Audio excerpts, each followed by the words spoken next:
bonsoir. Bonsoir. Donc, qu'avez-vous pensé de cette soirée, de ce magazine qu'on a présenté ce soir, ce nouveau magazine des alumni Sciences Po? Alors, le nouveau magazine des alumni Sciences Po est une vraie rupture, c'est d'ailleurs une renaissance du magazine.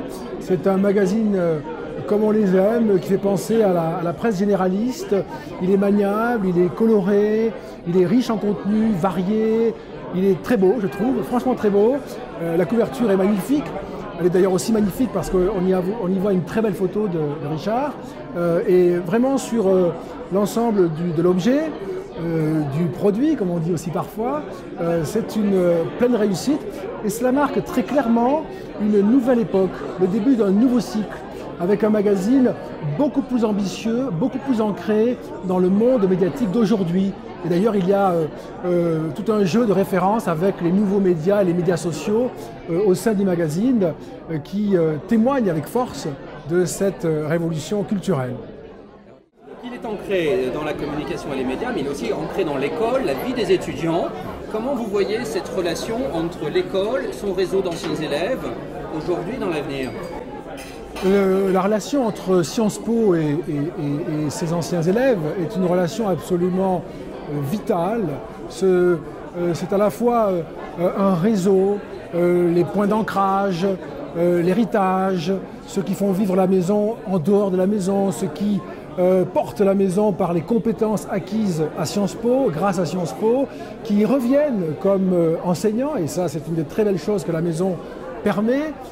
Beaucoup d'enseignants de Sciences Po, parmi les 3500 maîtres de conférences, ont connu la maison, et beaucoup d'étudiants aujourd'hui, ou ceux qui seront diplômés en 2012, reviendront enseigner à Sciences Po. Beaucoup aussi de leurs enfants viendront à Sciences Po.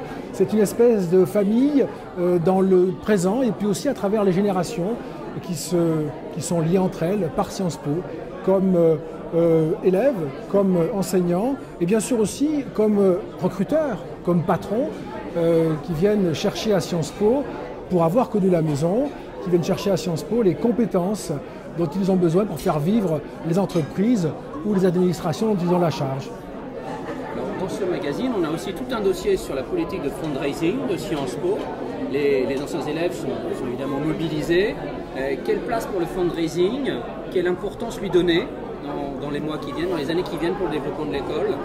Alors le fundraising, la levée de fonds est devenue aujourd'hui l'arme absolue pour les établissements d'enseignement supérieur qui sont ambitieux, et on sait que c'est le cas de Sciences Po.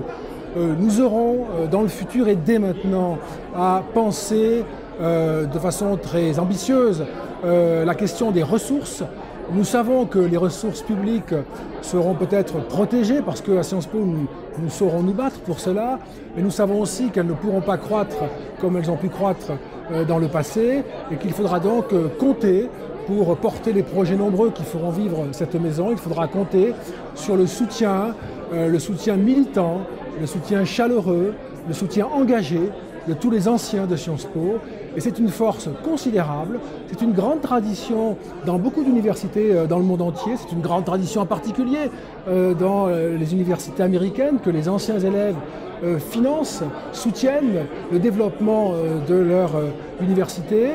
Sciences Po a commencé déjà, ce chantier est ouvert, il avance, il faudra le conduire avec encore plus d'énergie, encore plus de force, et ça ne pourra se faire qu'avec l'engagement et la générosité de tous les anciens élèves qui se retrouveront autour de la revue et autour de Sciences Po.